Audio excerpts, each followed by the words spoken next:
What is going on? Welcome back to the MG YouTube channel. I'm Malachi Grove, CEO of Lead Automation, Lead Properties, and investor in Tesla. This is Jenna. You've probably seen her on a couple of videos or seen her around, but she's the CMO of Elite Automation, COO of Elite Properties, and Elite Automotive. So yeah, this video is about Turo. Our damages on our vehicle, and we actually have damages on 2 vehicles right now, and kind of what our experience has been with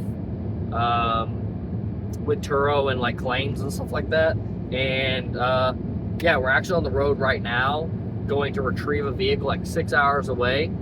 So give you a little bit of context, we're pissed off with Turo right now, and so like this video is probably gonna have like a lot of like what do you call that? More like I'll be hating on Turo, right? Yeah, more of a negative outlook on the Turo business right now, whereas we used to like kind of praise them. They have a good business, whatever.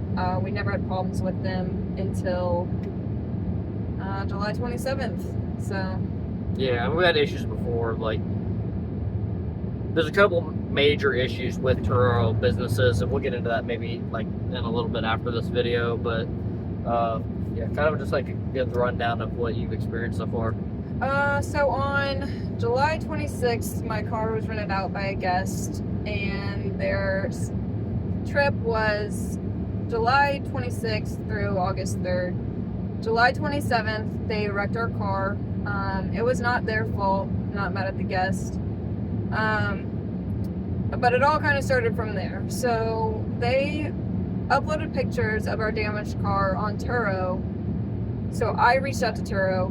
Turo never reached out to me. I reached out to Turo and I asked them what was going to happen with the car, what I needed to personally do to retrieve the car, or if they were going to have someone look at my car there and then send it back. I had all the questions that I asked, and basically they couldn't help me at that time. They said they were opening a claim.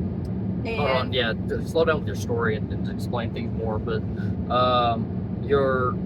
one of the big things that was like kind of like a crappy situation off the bat is like the guest didn't even really inform us that they wrecked the car or anything. No. Turo didn't inform us that the car was wrecked or anything. And basically the only reason we knew it was wrecked is because basically what a claim thing. No, how does that work? They literally just uploaded a picture to like they sent it our trip photos. No, just trip into photos. the trip photos. So Okay. I don't even know how I figured it out. I went there to look at something with the trip. Maybe they uploaded a trip. Maybe they uploaded a trip photo and you got a notification. I didn't get a notification. Oh, okay. I went into the trip. I was looking for something. I don't remember exactly what I was looking for. And then I seen that he had uploaded an extra picture, so I went to go look at the picture, and it was our wrecked car. So I immediately called Turo. At that point, Turo didn't really know what was going on. The car had not been towed yet, so they were still trying to figure that part out.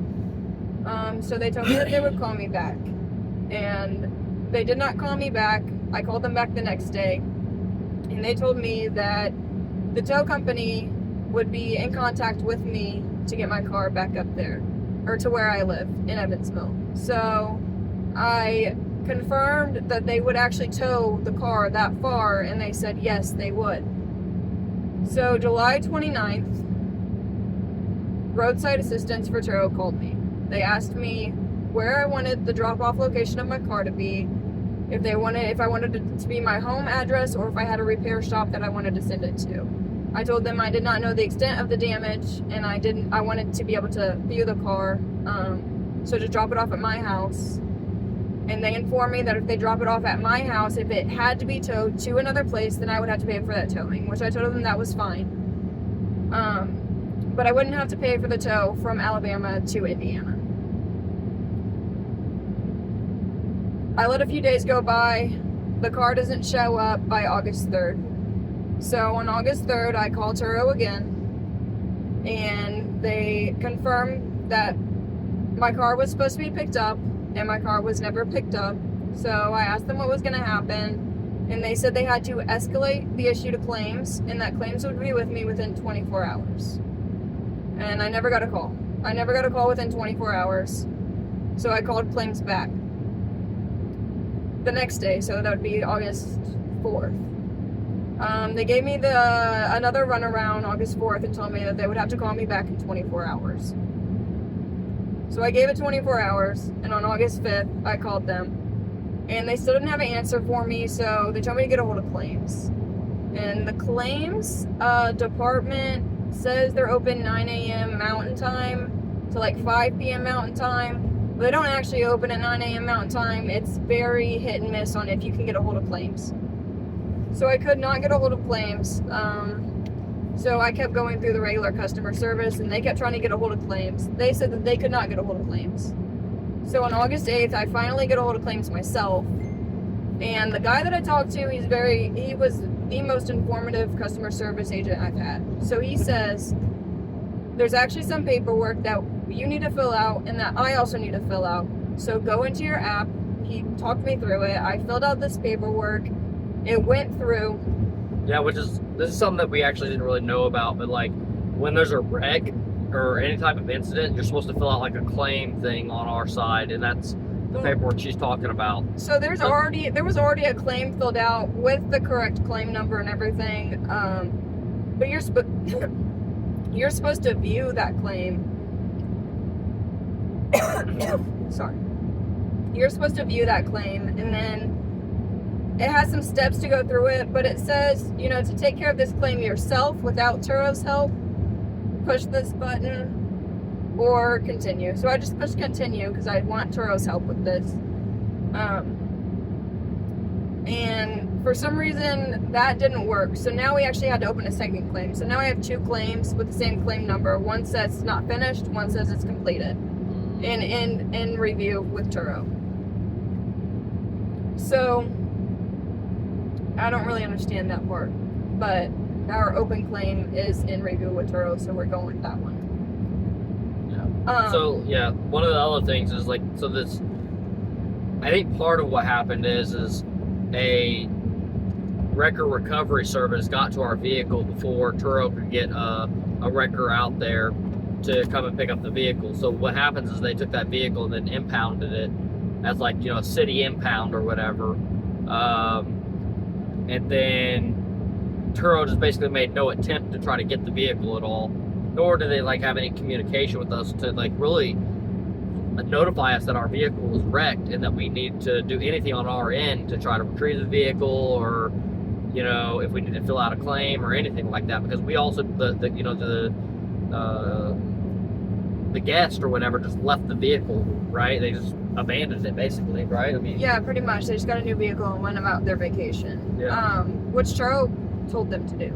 So it's not really a guest's fault. But yeah, but then that's where it's on Turo's fault. You tell the guest to leave a vehicle, but you don't inform the host that hey, the guest is just leaving your vehicle on the side of the highway or wherever it was. And Turo had no idea where our car was. I had to go into my Lincoln app. I had to search the location of my car and hope it would give it to me, and it did.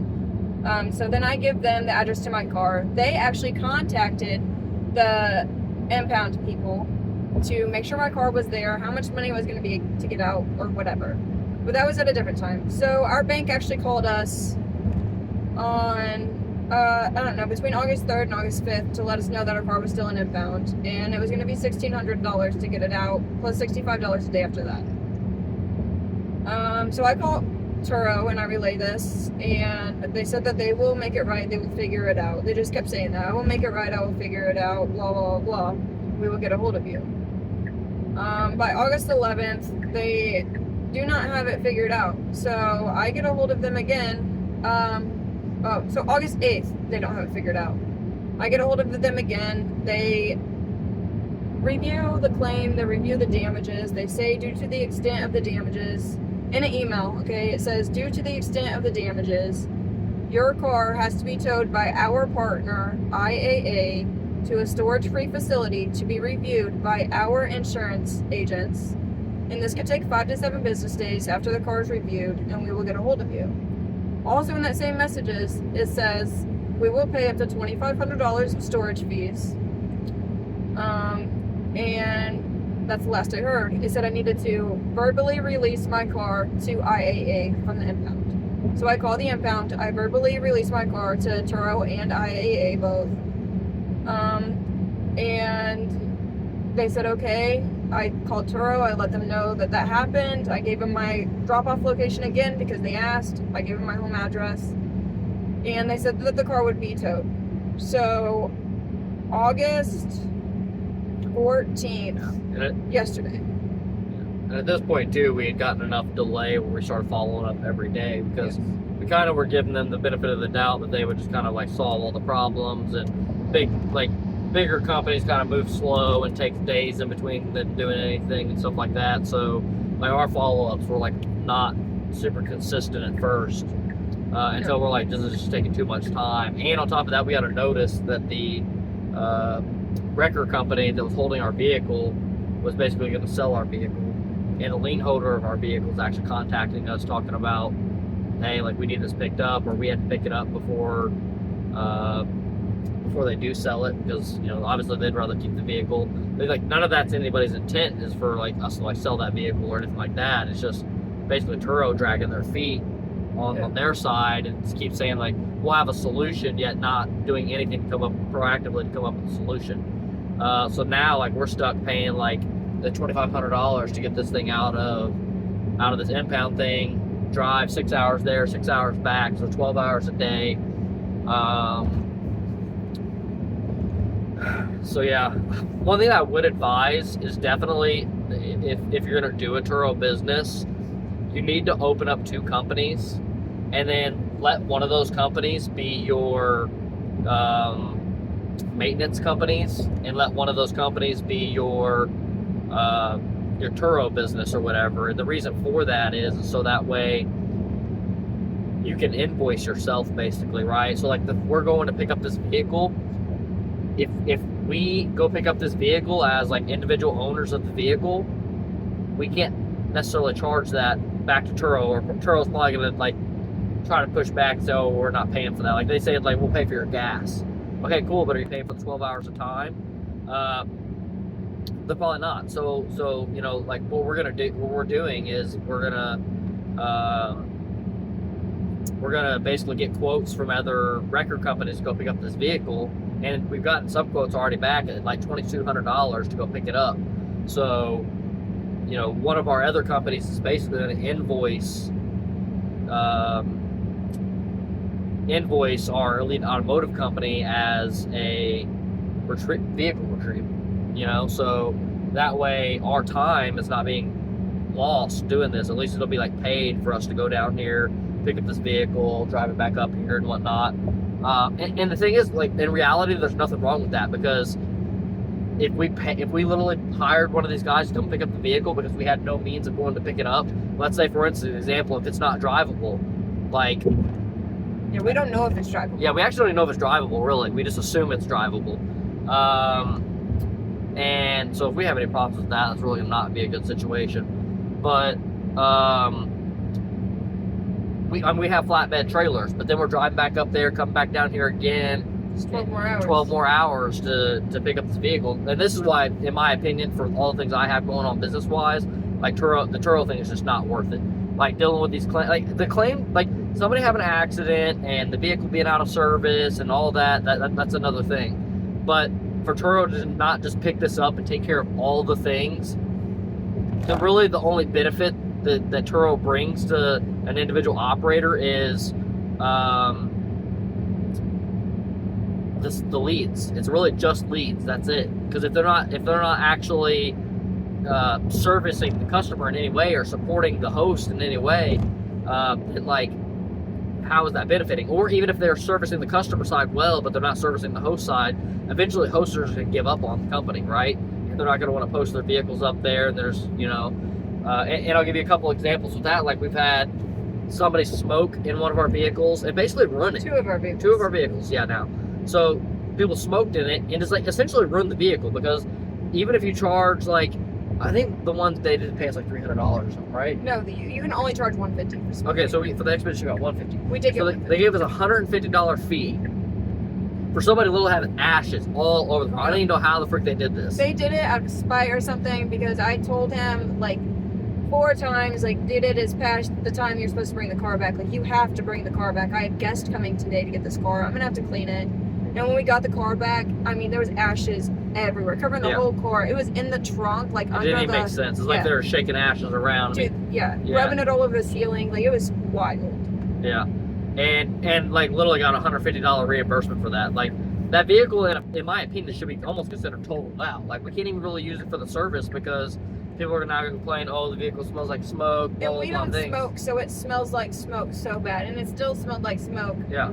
For 3 months after that. Yeah, and we finally got it to quit smelling, but like after how long and how many cleanings? It was like 3 months. You know, and so, and then we just recently had one with the Cybertruck that we're in now. So we ran out the Cybertruck here, and somebody smoked in it again, and it basically still smells like smoke. I think this was gonna, this one at least they cleaned it really nice before they brought it back, but it still smells like smoke, and it's been like 4 or 5 days now, right?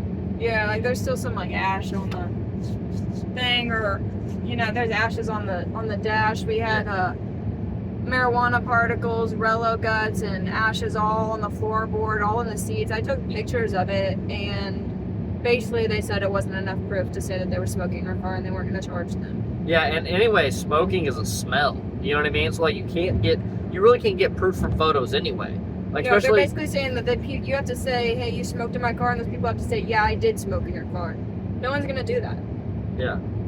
Especially when they know they're not supposed to smoke. That's fucking ridiculous. Yeah, it's ridiculous. So like something simple like that, in my opinion, like it almost makes Turo too much of a liability because, again, like now you either have guest complaints saying your car smells like smoke, and either that's just something you just deal with, or customers don't complain about it. I don't know like how anybody gets around that issue, right? And then the thing about this Cybertruck, they didn't even charge the customer.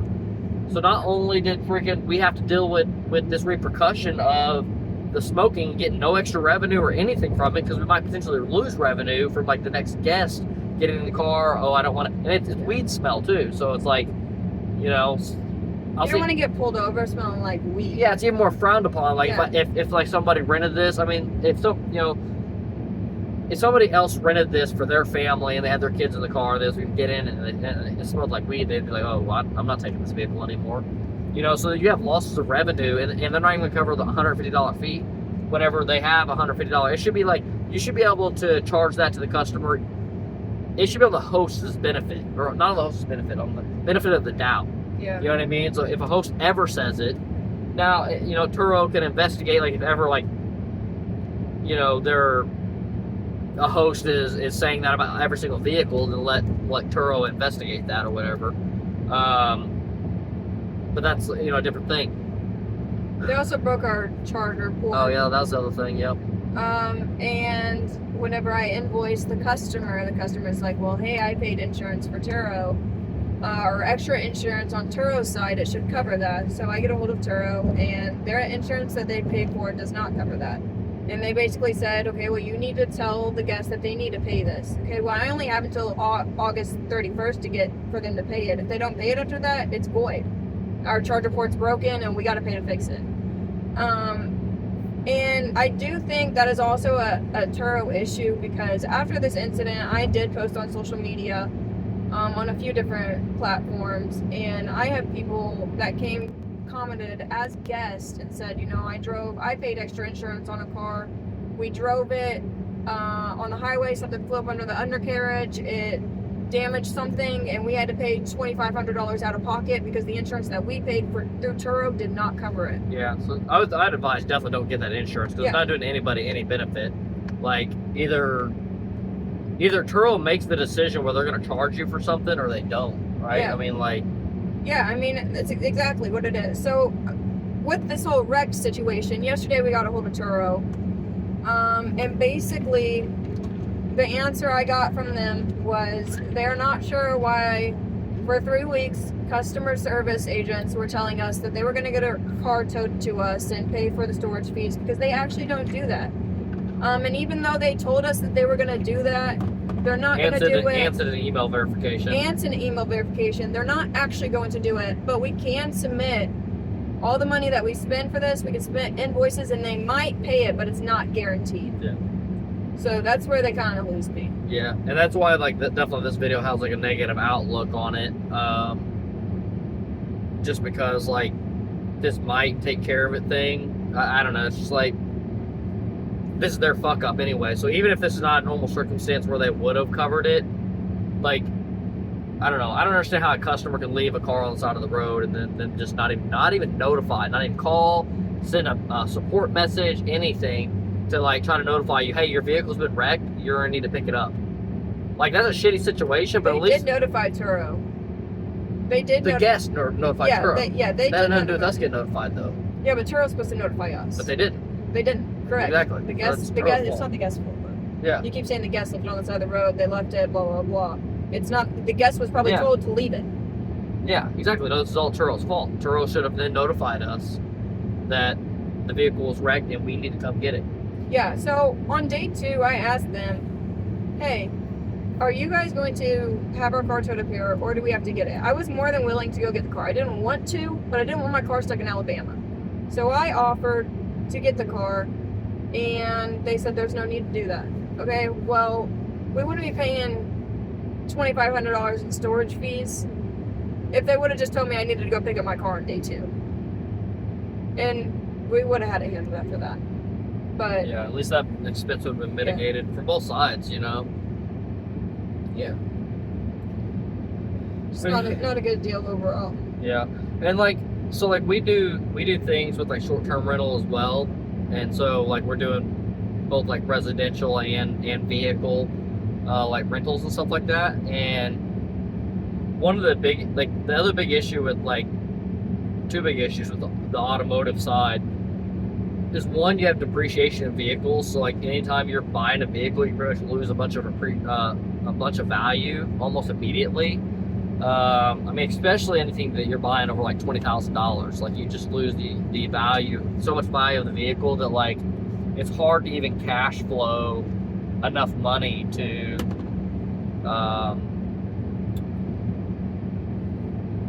even keep up with the deflation of the vehicle, deflation of value, which is a thing that really sucks. And another major liability that's there on like really specifically from the Turo side is delisting. So like we the Ford Expedition that we had that actually got smoked in. Yeah. Actually, ironically, after that trip that it got smoked in, it got delisted for a recall, and so we didn't have to experience loss of revenue due to the smoking issue, which it probably would have if it wouldn't have got delisted. But it got delisted due to a Ford recall that can't be fixed for 6 months. So now, you know, we had basically a few alternatives of like, you know, or did I mention like the recall wasn't going to happen for 6 months, so we had to sit on the vehicle for 6 months. Okay, so we either had to sit on that vehicle for at least 6 months and hope they got the vehicle fixed, whatever problem was there, so that way we could get it relisted again. So that's 6 months with no revenue and 6 months of paying payments without revenue. And then the other solution, which is the one we went with, is just sell the vehicle. Yeah, but even with the recall thing, it's a weird situation. So they unlisted our car immediately. I understand for some recalls, you have to, right? But we had 6 or 7 already booked trips after that, before the recall was put. So before our car was unlisted, we had future trips. And they let the 6 to 7 guests that we had do those trips even though the car was recalled, but they wouldn't let us relist our car, even though they didn't have the VIN numbers for the cars that were recalled. So that was the issue. It was like an early recall. They had no idea what the VIN numbers for any of the recalled cars were, if our car was even part of the recall. But to unlist a vehicle because it is unsafe, but then have 7 people drive it because they had already rented it out, it just doesn't make sense to me. Yeah. Yeah, and just like as far as business goes, like that part of things is like kind of a major liability. Now, I'm not saying like somebody can't be successful in like this type of business, but like you have to be extremely ready to move quick on these weird scenarios of like, I gotta hurry up and sell my vehicle. Like it got delisted yesterday, I need to sell it today. Or like at least as soon as you find out, like that same day you find out that like how long is it going to take before I can get this recall fixed, right? Whether is there a solution right now, or how long is it going to take for the dealer to get it in? Like those type of questions, because it could still be a month, 2 months out before even the dealer can get you in to get it serviced, or maybe you have to drive an hour or two away to go to a dealer that has availability or something like that to get it fixed. But you have to be ready to move super quick on those types of things. Else there's like almost no way you can remain profitable on Turo. And you also, another big factor is you need to be in a city that has like a high enough population count, either high enough population count or enough maybe tourism, so that people would enough people are renting your vehicle. Because like even with us, we live in a population of like 300,000, and our vehicles really don't do that well on Turo as far as getting booked out. Now we have to again for a couple things, caveats, is we have the Cybertruck, we have the Model Y. Both are like brand new vehicles, so we have them listed quite expensive, because honestly, like what we pay for the vehicle every day, basically we're not willing to go below that price. So like for example, like this Cybertruck, for us to own this, it's like $75 a day for us to own it. That's not including the gas or anything like that else that has to go into it. That's just our monthly payment and insurance, $75 a day. So this vehicle needs to rent out for basically 100 plus a day for it to really be worth it to even rent it out. And so that doesn't even consider in any of the damages or anything like that. Now and also too, like again, this goes back to like enough people. So if you have full occupancy, then maybe it's worth it, because your just total revenue in a month is high enough that it makes it worth it to do it. Now, like going back to like some of the other vehicles that we had, like the Ford Expedition and the Lincoln Navigator, those were our best performing vehicles, and they were also our,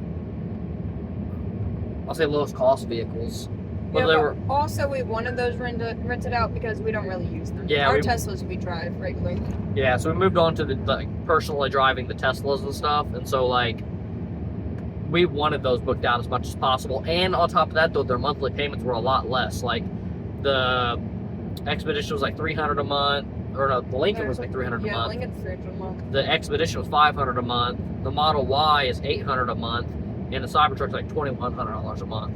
So just give you kind of perspective of like what pays out for those. And then you might as well say like roughly a couple $100 a month for full coverage insurance against all of them.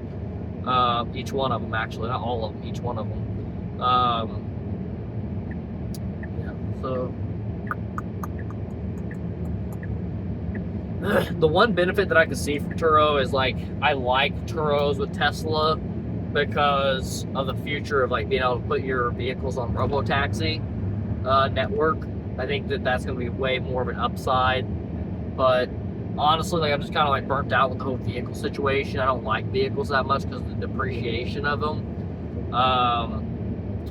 But if vehicles can become like as ROI driven as I think they will become in the future, when we can rent them out on like the robotaxi network, I think that we can make, basically have like a 6-month ROI. So it's extremely good. Whereas like you're only getting a 6-month ROI on a Turo vehicle if you can get it for like, I don't know. That's the problem right there. Is like even that alone, like if you spend like $10,000, I mean you got to spend $15,000 to get anything decent. Yeah. That would rent out well, at least in our area. Yeah, and I'm not really the type that wants to rent out like the shittier cars. Yeah. I'd rather let people have more access to luxurious vehicles to take out of town or whatever they want to do. Yeah. And maybe that's part of our problem too with operating the Turo thing, is maybe like the money's really into the economical cars and stuff like that, but it's like, I don't know, it's just not a demographic that we're really wanting to like target.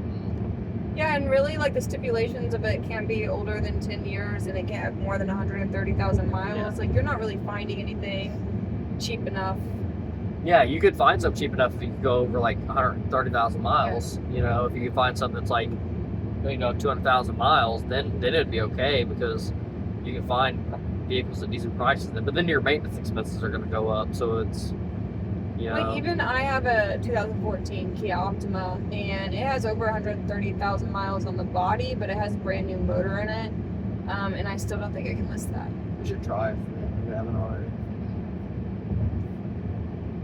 It definitely just sits. That will be hella worth it. Yeah, I mean that part's paid off. Yeah.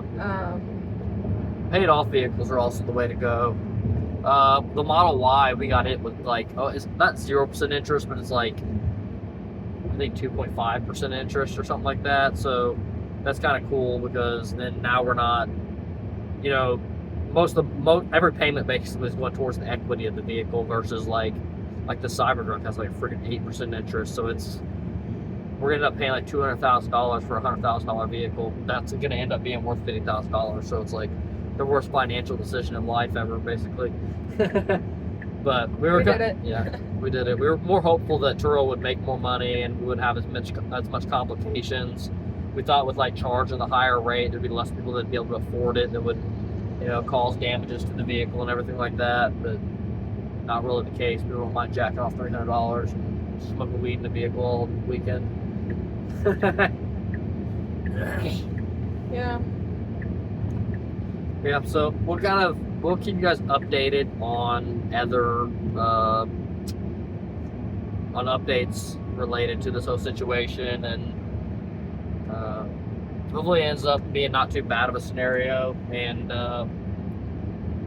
hopefully they make it right. Yeah, hopefully they make it right. Then we'll at least be happier about it. And if we charge them back for us picking up this vehicle, and they pay it out, like I'll be a lot more happy because, then we got paid $2,200 for making this YouTube video.